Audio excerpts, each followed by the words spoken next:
أعوذ بالله من الشيطان الرجيم. بسم الله الرحمن الرحيم. يا أيها المزمل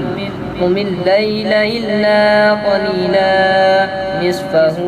أو انقص منه قليلا أو زد عليه ورتل القرآن ترتيلا إنا سنلقي عليك قولا ثقيلا إن ناشئة الليل هي أشد وطئا وأقوم قيلا إن لك في النهار سبحا طويلا واذكر اسم ربك وتبتل إليه تبتيلا المشرق والمغرب لا إله إلا هو فاتخذه وقيلا واصبر على ما يقولون واهجرهم هجرا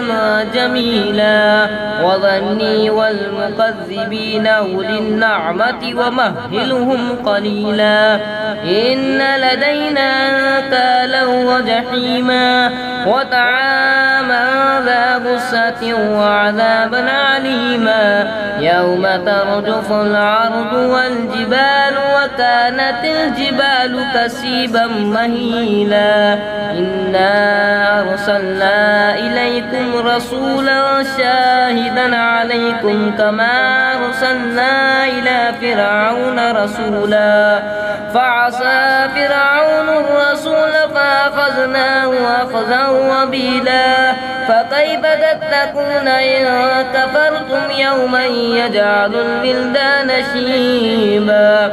السماء منفطر به كان وعده مفعولا إن هذه تذكرة فمن شاء اتخذ إلى ربه سبيلا إن ربك يعلم أنك تقوم أدنى من ثلثي الليل ونصفه وثلثه وطائفة من الذين معك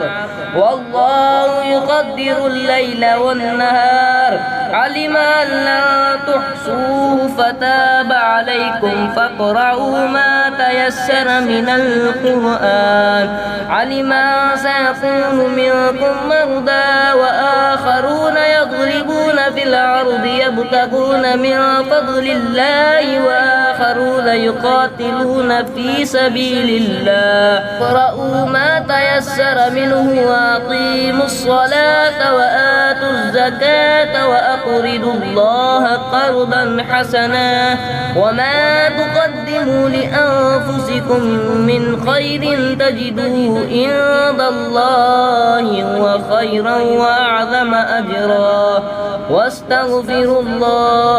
إن الله غفور رحيم صدق الله